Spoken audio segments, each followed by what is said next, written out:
Welcome. Step into a world where stories breathe through my voice.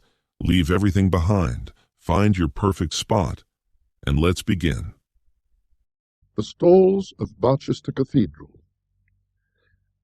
This matter began, as far as I am concerned, with the reading of a notice in the obituary section of the Gentleman's Magazine for an early year in the 19th century. On February the 26th, at his residence in the Cathedral Close of Barchester, the Venerable John Benwell Haynes, Doctor of Divinity, aged 57, Archdeacon of Sowerbridge and Rector of Pickhill and Candy. He was of College, Cambridge, and where, by talent and assiduity, he commanded the esteem of his seniors. When, at the usual time, he took his first degree, his name stood high in the list of wranglers. These academic honours procured for him within a short time a fellowship of his college. In the year 1783 he received holy orders, and was shortly afterwards presented to the perpetual curacy of Rankston sub-Ash by his friend and patron, the late truly venerable Bishop of Lichfield. His speedy preferments, first to a prebend, and subsequently to the dignity of precentor in the Cathedral of Barchester, form an eloquent testimony to the respect in which he was held and to his eminent qualifications. He succeeded to the archdeaconry upon the sudden decease of Archdeacon Pulteney in 1810. His sermons, ever conformable to the principles of the religion and church which he adorned, displayed in no ordinary degree, without the least trace of enthusiasm, the refinement of the scholar united with the graces of the Christian. Free from sectarian violence, and informed by the spirit of the truest charity, they will long dwell in the memories of his hearers. Here a further omission. The productions of his pen include an able defence of episcopacy, which, though often pursued by the author of this tribute to his memory, afford but one additional instance of the want of liberality and enterprise which is a too common characteristic of the publishers of our generation.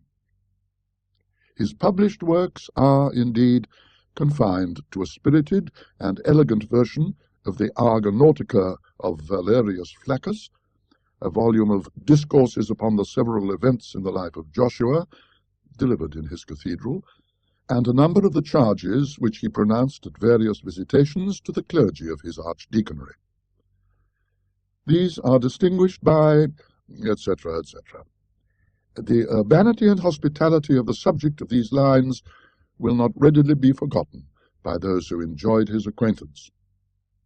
His interest in the venerable and awful pile under whose hoary vault he was so punctual an attendant, and particularly in the musical portion of its rites, might be termed filial, and formed a strong and delightful contrast to the polite indifference displayed by too many of our cathedral dignitaries at the present time. The final paragraph, after informing us that Dr. Haynes died a bachelor, says, "It might have been augured that an existence so placid and benevolent would have been terminated in a ripe old age by a dissolution equally gradual and calm. But how unsearchable are the workings of Providence! The peaceful and retired seclusion amid which the honoured evening of Dr. Haynes's life was mellowing to its close was destined to be disturbed, nay, shattered, by a tragedy as appalling as it was unexpected. The morning of the 26th of February, but perhaps I shall do better to keep back the remainder of the narrative until I have told the circumstances which led up to it. These, as far as they are now accessible, I have derived from another source. I had read the obituary notice, which I have been quoting, quite by chance, along with a great many others of the same period. It had excited some little speculation in my mind, but beyond thinking that, if I ever had an opportunity of examining the local records of the period indicated, I would try to remember Dr. Haynes, I made no effort to pursue his case. Quite lately I was cataloguing the manuscripts in the library of the college to which he belonged. I had reached the end of the numbered volumes on the shelves, and I proceeded to ask the librarian whether there were any more books which he thought I ought to include in my description. "I don't think there are," he said, "but we'd better come and look at the manuscript class and make sure. Have you time to do that now?" I had time. We went to the library, checked off the manuscripts, and at the end of our survey arrived at a shelf of which I had seen nothing. Its contents consisted for the most part of sermons, bundles of fragmentary papers, college exercises, Cyrus, an epic poem in several cantos, the product of a country clergyman's leisure, mathematical tracts by a deceased professor, and other similar material of a kind with which I am only too familiar. I took brief notes of these. Lastly, there was a tin box, which was pulled out and dusted. Its label, much faded, was thus inscribed: "Papers of the Venerable Archdeacon Haynes, bequeathed in 1834 by his sister, Miss Letitia Haynes." I knew at once that the name was one which I had somewhere encountered, and could very soon locate it. That must be the Archdeacon Haynes who came to a very odd end at Barchester. I've read his obituary in the Gentleman's Magazine. May I take the box home? Do you know if there is anything interesting in it? The librarian was very willing that I should take the box and examine it at leisure. "I never looked inside it myself," he said, "but I've always been meaning to. I am pretty sure that this is the box which our old master once said ought never to have been accepted by the college. He said that to Martin years ago, and he said also that as long as he had control over the library, it should never be opened. Martin told me about it, and said that he wanted terribly to know what was in it, but the master was librarian, and always kept the box in the lodge, so there was no getting at it in his time, and when he died it was taken away by mistake by his heirs, and only returned a few years ago. I can't think why I haven't opened it, but as I have to go away from Cambridge this afternoon, you had better have first go at it. I think I can trust you not to publish anything undesirable in our catalogue." I took the box home and examined its contents, and thereafter consulted the librarian as to what should be done about publication. And since I have his leave to make a story out of it, provided I disguise the identity of the people concerned, I will try what can be done. The materials are, of course, mainly journals and letters. How much I shall quote and how much epitomize must be determined by considerations of space. The proper understanding of the situation has necessitated a little, not very arduous, research, which has been greatly facilitated by the excellent illustrations and text of the Barchester volume in Bell's Cathedral series. When you enter the choir of Barchester Cathedral now, you pass through a screen of metal and coloured marbles, designed by Sir Gilbert Scott, and find yourself in what I must call a very bare and odiously furnished place. The stalls are modern, without canopies. The places of the dignitaries and the names of the prebends have, fortunately, been allowed to survive, and are inscribed on small brass plates affixed to the stalls. The organ is in the triforium, and what is seen of the case is Gothic. The reredos and its surroundings are like every other. Careful engravings of 100 years ago show a very different state of things. The organ is on a massive classical screen. The stalls are also classical and very massive. There is a baldacchino of wood over the altar, with urns upon its corners. Farther east is a solid altar screen, classical in design, of wood with a pediment, in which is a triangle surrounded by rays enclosing certain Hebrew letters in gold. Cherubs contemplate these. There is a pulpit with a great sounding board at the eastern end of the stalls on the north side, and there is a black and white marble pavement. 2 ladies and a gentleman are admiring the general effect. From other sources, I gather that the Archdeacon's stall then, as now, was next to the bishop's throne at the southeastern end of the stalls. His house almost faces the west front of the church, and is a fine red-brick building of William III's time. Here Dr. Haynes, already a mature man, took up his abode with his sister in the year 1810. The dignity had long been the object of his wishes, but his predecessor refused to depart until he had attained the age of 92. About a week after he had held a modest festival in celebration of that 92nd birthday, there came a morning, late in the year, when Dr. Haynes, hurrying cheerfully into his breakfast-room, rubbing his hands and humming a tune, was greeted and checked in his genial flow of spirits by the sight of his sister, seated, indeed, in her usual place behind the tea-urn, but bowed forward and sobbing unrestrainedly into her handkerchief. What is the matter? What bad news?" he began. "Oh, Johnny, you've not heard? The poor dear Archdeacon." "The Archdeacon? Yes. What is it? Ill, is he?" "No, no. They found him on the staircase this morning. It is so shocking." "Is it possible? Dear, dear, poor Pulteney. Had there been any seizure?" "They don't think so, and that is almost the worst thing about it. It seems to have been all the fault of that stupid maid of theirs, Jane." Dr. Haynes paused. "I don't quite understand, Letitia. How was the maid at fault?"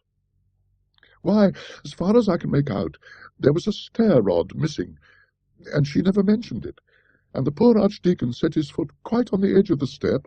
You know how slippery that oak is, and it seems he must have fallen almost the whole flight and broken his neck. It is so sad for poor Miss Pulteney. Of course, they will get rid of the girl at once. I never liked her." Miss Haynes's grief resumed its sway, but eventually relaxed so far as to permit of her taking some breakfast. Not so her brother, who, after standing in silence before the window for some minutes, left the room, and did not appear again that morning. I need only add that the careless maidservant was dismissed forthwith, but that the missing stair-rod was very shortly afterwards found under the stair-carpet, an additional proof, if any were needed, of extreme stupidity and carelessness on her part. For a good many years Dr. Haynes had been marked out by his ability, which seems to have been really considerable, as the likely successor of Archdeacon Pulteney, and no disappointment was in store for him. He was duly installed, and entered with zeal upon the discharge of those functions which are appropriate to one in his position. A considerable space in his journals is occupied with exclamations upon the confusion in which Archdeacon Pulteney had left the business of his office and the documents appertaining to it. Dues upon Ringham and Barneswood have been uncollected for something like 12 years, and are largely irrecoverable. No visitation has been held for 7 years. 4 chancels are almost past mending. The persons deputized by the Archdeacon have been nearly as incapable as himself. It was almost a matter for thankfulness that this state of things had not been permitted to continue, and a letter from a friend confirms this view. "O Catazone," it says, in rather cruel allusion to the second epistle of the Thessalonians, "is removed at last. My poor friend, upon what a scene of confusion will you be entering! I give you my word that on the last occasion of my crossing his threshold there was no single paper that he could lay hands upon, no syllable of mine that he could hear, and no fact in connection with my business that he could remember. But now, thanks to a negligent maid and a loose stair-carpet, there is some prospect that necessary business will be transacted, without a complete loss alike of voice and temper." This letter was tucked into a pocket in the cover of one of the diaries. There can be no doubt of the new Archdeacon's zeal and enthusiasm. Give me but time to reduce to some semblance of order the innumerable errors and complications with which I am confronted, and I shall gladly and sincerely join with the aged Israelite in the canticle which too many, I fear, pronounce but with their lips. This reflection I find not in a diary but a letter.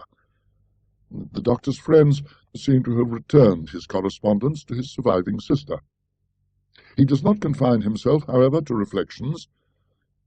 His investigation of the rights and duties of his office are very searching and businesslike, and there is a calculation in one place that a period of 3 years will just suffice to set the business of the archdeaconry upon a proper footing. The estimate appears to have been an exact one. For just 3 years he is occupied in reforms, but I look in vain at the end of that time for the promised Nunc Dimittis. He has now found a new sphere of activity. Hitherto his duties have precluded him from more than an occasional attendance at the cathedral services. Now he begins to take an interest in the fabric and the music. Upon his struggles with the organist, an old gentleman who had been in office since 1786, I have no time to dwell. They were not attended with any marked success. More to the purpose is his sudden growth of enthusiasm for the cathedral itself and its furniture. There is a draft of a letter to Sylvanus Urban, which I do not think was ever sent, describing the stalls in the choir. As I have said, these were of fairly late date, of about the year 1700, in fact. The archdeacon's stall, situated at the south-east end, west of the episcopal throne, now so worthily occupied by the truly excellent prelate who adorns the See of Barchester, is distinguished by some curious ornamentation. In addition to the arms of Dean West, by whose efforts the whole of the internal furniture of the choir was completed, the prayer desk is terminated at the eastern extremity by 3 small but remarkable statuettes in the grotesque manner. One is an exquisitely modelled figure of a cat, whose crouching posture suggests with admirable spirit the suppleness, vigilance, and craft of the redoubted adversary of the genus mus. Opposite to this is a figure seated upon a throne and invested with the attributes of royalty, but it is no earthly monarch whom the carver has sought to portray. His feet are studiously concealed by the long robe in which he is draped, but neither the crown nor the cap which he wears suffice to hide the prick ears and curving horns which betray his Tartarian origin, and the hand which rests upon his knee is armed with talons of horrifying length and sharpness. Between these 2 figures stands a shape muffled in a long mantle. This might at first sight be mistaken for a monk, or friar of orders grey, for the head is cowled, and a knotted cord depends from somewhere about the waist. A slight inspection, however, will lead to a very different conclusion. The knotted cord is quickly seen to be a halter, held by a hand all but concealed within the draperies, while the sunken features and, horrid to relate, the rent flesh upon the cheekbones proclaim the King of Terrors. These figures are evidently the production of no unskilled chisel, and should it chance that any of your correspondents are able to throw light upon their origin and significance, my obligations to your valuable miscellany will be largely increased. There is more description in the paper, and seeing that the woodwork in question has now disappeared, it has a considerable interest. A paragraph at the end is worth quoting. Some late researches among the chapter accounts have shown me that the carving of the stalls was not, as was very usually reported, the work of Dutch artists, but was executed by a native of this city or district named Austin. The timber was procured from an oak copse in the vicinity, the property of the dean and chapter, known as Holy Wood. Upon a recent visit to the parish within whose boundaries it is situated, I learned from the aged and truly respectable incumbent that traditions still lingered amongst the inhabitants of the great size and age of the oaks employed to furnish the materials of the stately structure which has been, however imperfectly, described in the above lines. Of one in particular, which stood near the centre of the grove, it is remembered that it was known as the Hanging Oak. The propriety of that title is confirmed by the fact that a quantity of human bones was found in the soil about its roots, and that at certain times of the year it was the custom for those who wished to secure a successful issue to their affairs, whether of love or the ordinary business of life, to suspend from its boughs small images or puppets rudely fashioned of straw, twigs, or the like rustic materials. So much for the Archdeacon's archaeological investigations. To return to his career, as it is to be gathered from his diaries, those of his first 3 years of hard and careful work show him throughout in high spirits, and, doubtless, during this time, that reputation for hospitality and urbanity which is mentioned in his obituary notice was well deserved. After that, as time goes on, I see a shadow coming over him, destined to develop into utter blackness, which I cannot but think must have been reflected in his outward demeanour. He commits a good deal of his fears and troubles to his diary. There was no other outlet for them. He was unmarried, and his sister was not always with him. But I am much mistaken if he has told all that he might have told. A series of extracts shall be given. August the 30th, 1816. The days begin to draw in more perceptibly than ever. Now that the archdeaconry papers are reduced to order, I must find some further employment for the evening hours of autumn and winter. It is a great blow that Letitia's health will not allow her to stay through these months. Why not go on with my defence of episcopacy? It may be useful. September the 15th. Letitia has left me for Brighton. October the 11th. Candles lit in the choir for the first time at evening prayers. It came as a shock. I find that I absolutely shrink from the dark season. November the 17th. Much struck by the character of the carving on my desk. I do not know that I had ever carefully noticed it before. My attention was called to it by an accident. During the Magnificat I was, I regret to say, almost overcome with sleep. My hand was resting on the back of the carved figure of a cat, which is the nearest to me of the 3 figures on the end of my stall. I was not aware of this, for I was not looking in that direction, until I was startled by what seemed a softness, a feeling as of rather rough and coarse fur, and a sudden movement, as if the creature were twisting round its head to bite me. I regained complete consciousness in an instant, and I have some idea that I must have uttered a suppressed exclamation, for I noticed that Mr. Treasurer turned his head quickly in my direction. The impression of the unpleasant feeling was so strong that I found myself rubbing my hand upon my surplice. This accident led me to examine the figures after prayers more carefully than I had done before, and I realized for the first time with what skill they are executed.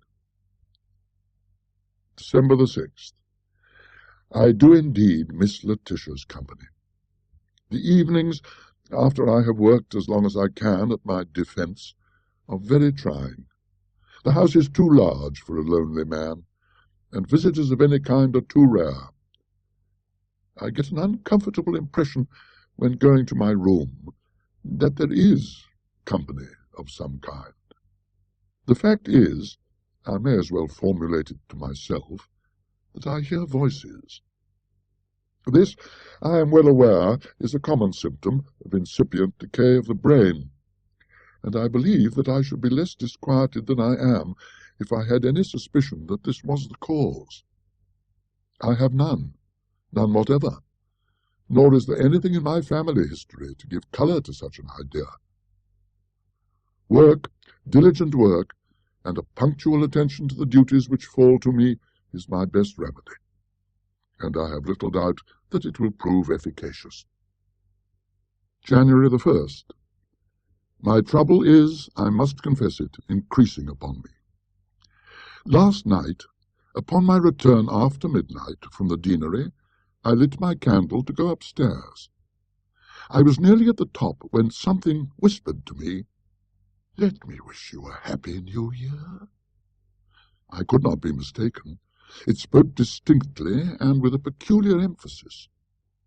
Had I dropped my candle, as I all but did, I trembled to think what the consequences must have been. As it was, I managed to get up the last flight, and was quickly in my room with the door locked, and experienced no other disturbance. January the 15th. I had occasion to come downstairs last night to my workroom for my watch, which I had inadvertently left on my table when I went up to bed. I think I was at the top of the last flight when I had a sudden impression of a sharp whisper in my ear, "Take care!" I touched the balusters and naturally looked round at once. Of course there was nothing. After a moment I went on. It was no good turning back, but I had as nearly as possible fallen. A cat, a large one by the feel of it, slipped between my feet. But again, of course, I saw nothing. It may have been the kitchen cat, but I do not think it was. February the 27th.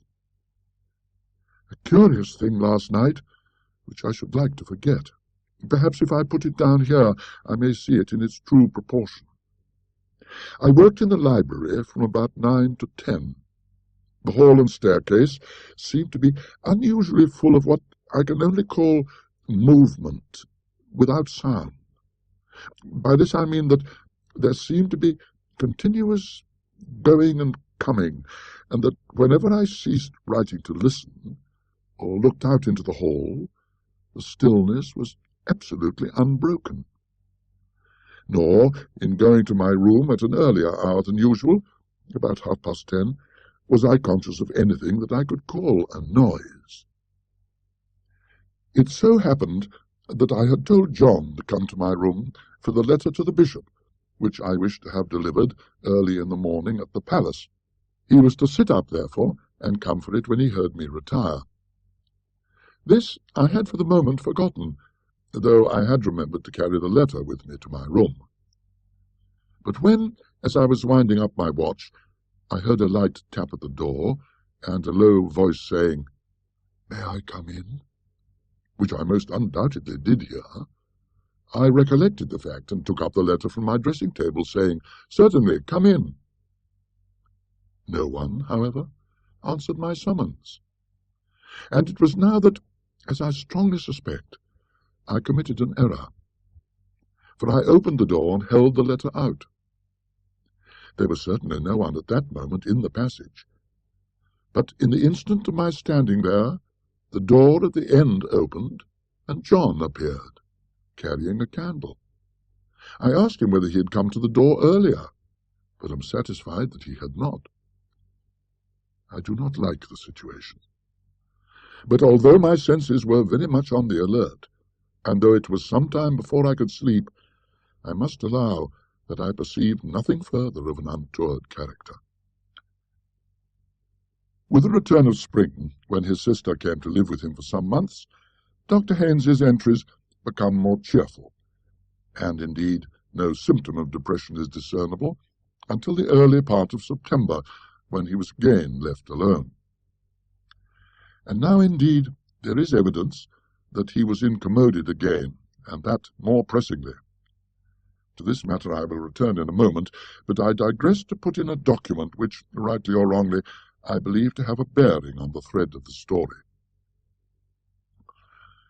The account books of Dr. Haynes, preserved along with his other papers, show, from a date but little later than that of his institution as Archdeacon, a quarterly payment of £25 to J.L. Nothing could have been made of this had it stood by itself, but I connect with it a very dirty and ill-written letter, which, like another that I have quoted, was in a pocket in the cover of a diary. Of date or postmark there is no vestige, and the decipherment was not easy. It appears to run, "Dear Sir, I have been expecting to hear of you this last weeks, and not having done so, must suppose you have not got mine, which was saying how me and my man had met in with bad times this season, all seems to go cross with us on the farm, and which way to look for the rent. We have no knowledge of it, this been the sad case with us, if you would have the great liberality probably, but the exact spelling defies reproduction, to send £40, otherwise steps will have to be took, which I should not wish. As you was the means of me losing my place with Dr. Pulteney, I think it is only just what I am asking, and you know best what I could say if I was put to it. But I do not wish anything of that unpleasant nature, being one that always wish to have everything pleasant about me. Your obedient servant, Jane Lee." About the time at which I suppose this letter to have been written, there is, in fact, a payment of £40 to J.L. We return to the diary. October the 22nd. At evening prayers, during the Psalms, I had that same experience which I recollect from last year. I was resting my hand on one of the carved figures. As before, I usually avoid that of the cat now, and I was going to have said, "A change came over it," but that seems attributing too much importance to what must, after all, be due to some physical affection in myself. At any rate, the wood seemed to become chilly and soft, as if made of wet linen. I can assign the moment at which I became sensible of this. The choir was singing the words, "Set thou an ungodly man to be ruler over him, and let Satan stand at his right hand." The whispering in my house was more persistent tonight. I seemed not to be rid of it in my room. I have not noticed this before. A nervous man, which I am not, and hope I am not becoming, would have been much annoyed, if not alarmed, by it. The cat was on the stairs tonight. I think it sits there always. There is no kitchen cat. November the 15th. Here again I must note a matter I do not understand. I am much troubled in sleep. No definite image presented itself, but I was pursued by the very vivid impression that wet lips were whispering into my ear with great rapidity and emphasis for some time together. After this, I suppose, I fell asleep, but was awakened with a start by a feeling as if a hand were laid on my shoulder. To my intense alarm, I found myself standing at the top of the lowest flight of the first staircase. The moon was shining brightly enough through the large window to let me see that there was a large cat on the second or third step. I could make no comment. I crept up to bed again. I do not know how. Yes, mine is a heavy burden. Then follows a line or two which has been scratched out. I fancy I read something like, "Acted for the best." Not long after this, it is evident to me that the Archdeacon's firmness began to give way under the pressure of these phenomena. I omit as unnecessarily painful and distressing the ejaculations and prayers which, in the months of December and January, appear for the first time and become increasingly frequent. Throughout this time, however, he is obstinate in clinging to his post. Why he did not plead ill health and take refuge at Bath or Brighton, I cannot tell. My impression is that it would have done him no good, that he was a man who, if he had confessed himself beaten by the annoyances, would have succumbed at once, and that he was conscious of this. He did seek to palliate them by inviting visitors to his house. The result he has noted in this fashion. January the 7th. I have prevailed on my cousin Alan to give me a few days, and he is to occupy the chamber next to mine. January the 8th. A still night. Alan slept well, but complained of the wind. My own experiences were as before, still whispering and whispering. What is it that he wants to say? January the 9th. Alan thinks this is a very noisy house. He thinks, too, that my cat is an unusually large and fine specimen, but very wild. January the 10th. Alan and I in the library until 11. He left me twice to see what the maids were doing in the hall. Returning the second time, he told me he had seen one of them passing through the door at the end of the passage, and said if his wife were here, she would soon get them into better order. I asked him what coloured dress the maid wore. He said grey or white. I supposed it would be so. January the 11th. Alan left me today. I must be firm. These words, I must be firm, occur again and again on subsequent days. Sometimes they are the only entry. In these cases they are in an unusually large hand, and dug into the paper in a way which must have broken the pen that wrote them. Apparently the Archdeacon's friends did not remark any change in his behaviour, and this gives me a high idea of his courage and determination. The diary tells us nothing more than I have indicated of the last days of his life. The end of it all must be told in the polished language of the obituary notice. The morning of the 26th of February was cold and tempestuous. At an early hour, the servants had occasion to go into the front hall of the residence occupied by the lamented subject of these lines. What was their horror upon observing the form of their beloved and respected master lying upon the landing of the principal staircase in an attitude which inspired the gravest fears. Assistance was procured, and an universal consternation was experienced upon the discovery that he had been the object of a brutal and murderous attack. The vertebral column was fractured in more than one place. This might have been the result of a fall. It appeared that the stair carpet was loosened at one point. But in addition to this, there were injuries inflicted upon the eyes, nose, and mouth, as if by the agency of some savage animal, which, dreadful to relate, rendered those features unrecognizable. The vital spark was, it is needless to add, completely extinct, and had been so, upon the testimony of respectable medical authorities, for several hours.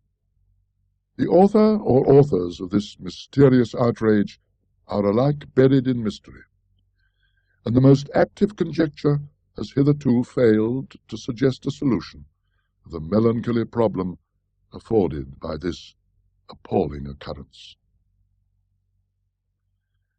The writer goes on to reflect upon the probability that the writings of Mr. Shelley, Lord Byron, and Monsieur Voltaire may have been instrumental in bringing about the disaster, and concludes by hoping, somewhat vaguely, that this event may operate as an example to the rising generation. But this portion of his remarks need not be quoted in full. I had already formed the conclusion that Dr. Haynes was responsible for the death of Dr. Pulteney, but the incident connected with the carved figure of death upon the Archdeacon's stall was a very perplexing feature. The conjecture that it had been cut out of the wood of the hanging oak was not difficult, but seemed impossible to substantiate. However, I paid a visit to Barchester, partly with the view of finding out whether there were any relics of the woodwork to be heard of. I was introduced, by one of the canons, to the curator of the local museum, who was, my friend said, more likely to be able to give me information on the point than anyone else. I told this gentleman of the description of certain carved figures and arms formerly on the stalls, and asked whether any had survived. He was able to show me the arms of Dean West and some other fragments. These, he said, had been got from an old resident who had also once owned a figure, perhaps one of those which I was inquiring for. There was a very odd thing about that figure, he said. The old man who had it told me that he picked it up in a woodyard, whence he had obtained the still extant pieces, and had taken it home for his children. On the way home he was fiddling about with it, and it came in two in his hands, and a bit of paper dropped out. This he picked up, and, just noticing that there was writing on it, put it into his pocket, and subsequently into a vase on his mantelpiece. I was at his house not very long ago, and happened to pick up the vase and turn it over to see whether there were any marks on it, and the paper fell into my hand. The old man, on my handing it to him, told me the story I have told you, and said I might keep the paper. It was crumpled and rather torn, so I have mounted it on a card, which I have here. If you can tell me what it means, I shall be very glad, and also, I may say, a good deal surprised. He gave me the card. The paper was quite legibly inscribed in an old hand, and this is what was on it. When I grew in the wood, I was watered with blood. Now in the church I stand. Who that touches me with his hand, if a bloody hand he bear, I counsel him to beware, lest he be fetched away, whether by night or day, but chiefly when the wind blows high, in a night of February. This I dreamt, 26th of February, anno 1699, John Austin. I suppose it is a charm or a spell. Wouldn't you call it something of that kind? Said the curator. Yes, I said. I suppose one might. What became of the figure in which it was concealed? Oh, I forgot, said he. The old man told me it was so ugly, and frightened his children so much, that he burnt it. I hope you felt every word of this journey, just as deeply as I felt telling it to you. If you want to stay part of the story, hit subscribe and ring the bell. Something even more captivating is already on its way. Until next time.